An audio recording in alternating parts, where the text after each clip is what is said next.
So let's talk about portfolio construction. If your worldview is the market is wildly overpriced, and you know, I'm very fortunate that I've got some good buddies in St. Bart's who were and are very successful hedge fund managers. They start with a macro view Yeah. that we're going into a global recession or the stock market's overpriced or something like that, and then they sit there with their traders and they say, okay, this is our view. How do we set up our portfolio to have the maximum asymmetry possible? And most of the time, it's not just shorting the S&P 500 or buying puts or something like that. It gets super, super technical where they're going through all of these strategies to make sure that they're, taking care of their downside and then hoping that they have as much upside as possible. So I would pose the same question to you. If that's your macro view that the stock market is overpriced, how do you express that bet?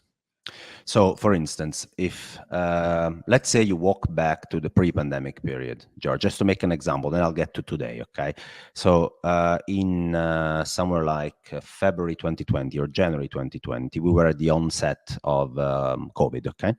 And it wasn't clear actually what it was. I mean, you just had some cases in China, some cases in north of Italy. Nobody knew what this thing was, right? So back then, I was working for a very large European bank, and they said, Alf, we need some scenario analysis, some risk assessment. So what's that? We have some cases of this COVID thing. We don't know what it is. Can you have a look at respiratory illnesses in the past and see how they develop? Make a worst case scenario analysis. Okay. Right. So I opened my Excel. I still remember it to this day. And I went through and I followed what was the mildly exponential function, but still an exponential function of the previous respiratory illnesses, right? And then I said, if it's in north of Italy, it starts here. And then you scroll the exponential function on Excel. And at some point, it will be like, I don't know, like 40% of the adult population will be infected, something along these lines. Okay. And then you wonder like, whoa, there are open borders in Europe, so that can go easily to France and any other place. And of course, nobody knew like the entity. It could have been lethal, not lethal at all. You don't know that. You only know how many people will be infected, right? And I remember when I looked at this thing and I presented it at the committee, there was a very smart guy that said, okay, we need protection. And I said, and I remember somebody else saying there, why? Like, you don't even know the intensity of this thing. But he was thinking in asymmetry terms. He was saying, look, if this scenario here has only a 10% probability of being the realized scenario. Yeah, but it's the end of the world. The magnitude of the impact is so large. Right. That the so-called expected value of your loss. So basically the probability of the event happening times the magnitude of the event happening. It's so large because of the magnitude, right? That you still need to hedge your positions. And so we discussed, and exactly there, I remember we were looking at the various positions of the bank, right? And so the bank has a bunch of positions in credit, a lot, like they make loans to corporates, etc. They have a lot of bonds, they have other positions, currencies, etc. And we had a look at the cost of protecting against a corporate default cycle. So what if XYZ corporate would default because the world would basically be shut down? That was the worst case scenario, okay? And then you run it up. And I remember that effectively you could structure trades through options where you pay the premium up front to buy this protection. And if the default cycle would pick up close to your expectations, you would make 15 to 20 times your initial payoff. Like a credit default swap back in similar structures to that, right? I think Bill Ackman did something similar as well during the pandemic. He was famous for that. And when you think about it, that's, for example, I think it's a decent example of how people think, because they don't approach it in white or black at the professional level. They look at scenarios. They make an analysis of probabilities and the magnitude of the impact. Then they estimate the expected value. So how big really is risk times the magnitude of the risk? How big is this event on my portfolio? And what is the best possible structure where I don't pay a lot of insurance premium to basically be able to protect against this scenario, right? Now, that's the way that people look at hedging, people look at convexity and asymmetry. But honestly, when you ask me about portfolio construction, that's the easy part, because I'm sitting here We don't have to look at how much premium I'm spending. I can just tell you the framework, but ultimately you have to pay. It's an insurance premium, George. You can be smart, you can set it up in smart ways, but it's an insurance premium. So the other, and if you keep spending insurance premium and nothing happens, then you just lose money. And that's not what a good investor does, right? So a good investor tries to look at what are the premiums that he can spend that can potentially pay off very large, but also what are the underpriced assets in markets, so that if everything goes okay, so it ends up in the middle of the distribution, there is no realized big risk, he gets paid because the initial price that he pays for that asset was fair or below fair value. Right. That's also important. It's the most boring part of the business, but it is important. So a portfolio cannot always be something where it's full risk on or full risk off, or as you said, extremes, right? Buy a put or go long the Nasdaq. That's not how it works. It should be a smart combination of paying premium in a smart way. So hedging, basically where the expected value is large, but the market isn't charging you a lot to hedge for that large expected downside. And vice versa, looking at markets where today you're paying a fair or less than fair value for the assets you're buying if the world ends up being okay. And that combination is the way that the best investors out there construct their portfolio with. Yeah, and if you're worried about recession, if you're looking at the curve, you're worried about recession, and you're thinking, okay, that's got to impact the stock market. And I'm just going through kind of what I see in my comments all the time. And this, and therefore, I'm going to go ahead and just max out a credit card to short the S&P 500.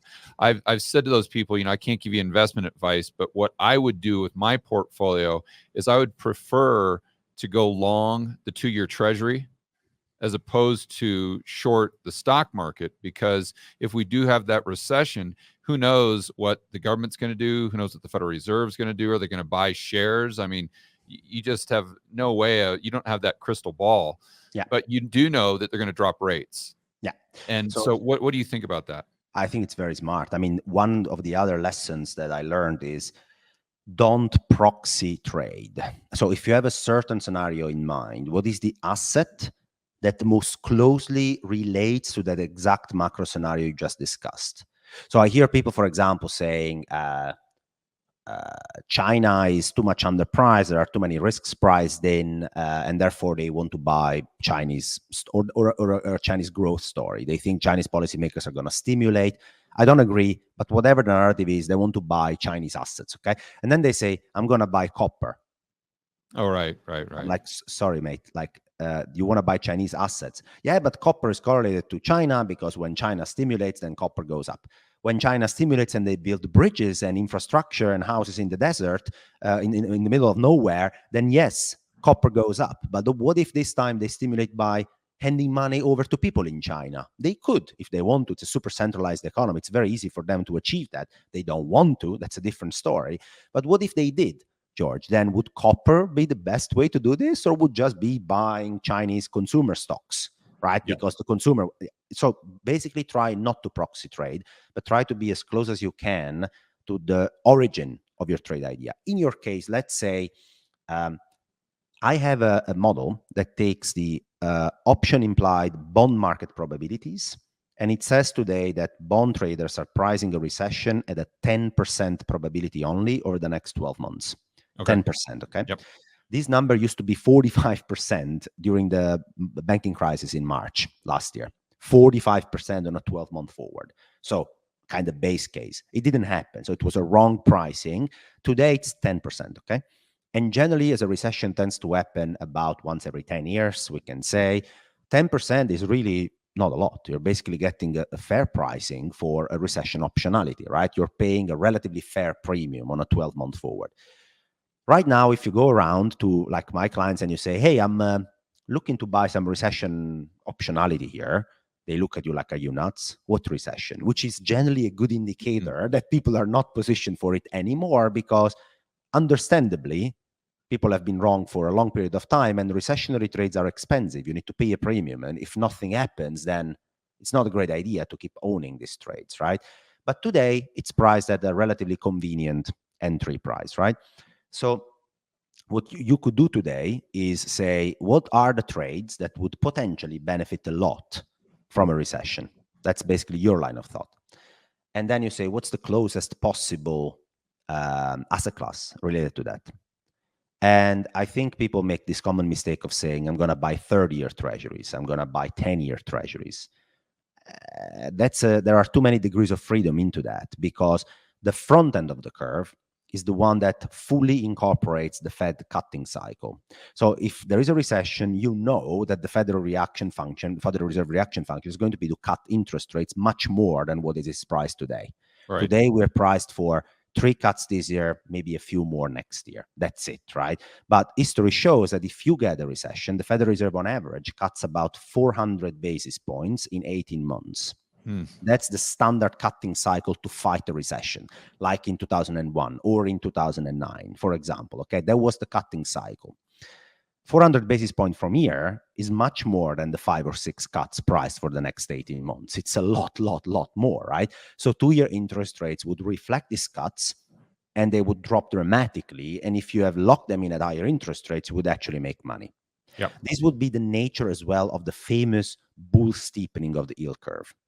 So what happens is, the typical pattern is the yield curve inverts. It stays inverted for a very variable period of time, by the way. It can be inverted for 12 to 27 months. The longest inversion was just prior to 2008 crisis. The yield curve stayed inverted for 27 months, and people had given up at some point, right? They thought soft landing, that time was different. That was 2007. Now we're at month number 23 on the type of inversion that I personally track. So it's a very long Which cycle. one is that, Alf? I'm looking at the 2-year to 10-year, but not using the government bond curve, but using the OIS curve, the overnight index swaps, which basically is a pure proxy of Fed funds. Okay. So it's not taking into account repo market, swap spreads, and other stuff. It only looks at the Fed funds as priced by the market. So the market expectation for Fed funds. And that 2-year to 10-year curve has been inverted for 23 months now. Okay, it was 27 in 2008. I think the jury is still out. It's definitely a long cycle. One has to admit it's a very, very long lag. But the typical pattern is you get this persistent yield curve inversion. It never disinverts for a long period of time. Then you would get a bull steepening of the curve. Right before you actually get the recessionary labor market. So the US isn't adding any jobs anymore. It's zero or slightly negative on the non-farm payrolls. That's the typical sequence, okay? And in that case, the curve indeed bull steepens. Why? Because as we discussed, the front end of the yield curve is the one that drops so rapidly, reflecting the Federal Reserve cutting cycle. The long end of the curve, the yields also drop, but sometimes they can't follow how fast the front end is dropping. And why is that? Well, a couple of reasons. It could be because the market thinks that the Fed cutting so much will rescue the economy. Down the road, maybe in 3 to 4 years, we have exited the recession. And so 30-year yields are a reflection of what the economy will be 3, 4, 5, 6, 7, 8, 10, 20 years from now. And so if they cut rates, then maybe you can steepen again back on the growth curve and the inflation curve. Or maybe it's the supply of bonds. Maybe the market starts to think like, well, now that we are in a recession, if these guys are doing a 5-6% deficit in normal times, what's to GDP? Deficit? Just to be clear for the audience, he's talking about deficit to GDP, percentage of GDP. So what are they going to do if we get into a recession? Right, it's going to be 10% maybe, and they want to reflect some premium in the long end of the curve because they know that bond supply will be coming.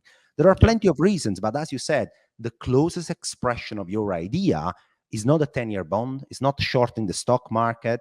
The closest expression is to buy 2-year bonds, or also to buy gold, for example. That's a similar type of idea where you say, if interest rates are dropping dramatically and economic conditions are deteriorating, gold generally can serve as a good asset in that case, because the competing form of money for gold, which is dollars are now yielding less. So on a comparable basis, the dollars aren't yielding 5% anymore. They will be yielding 2 or 1 at that point, right? So on a comparative basis, gold becomes more attractive than before. So people are going to marginally move their money from dollars into gold, also for a sense of protection. So gold could benefit in that environment. Yet, what if you get margin calls? What if during a drawdown, George, people are forced to liquidate every asset they can to raise cash? Even then gold, that's what we saw in 2008.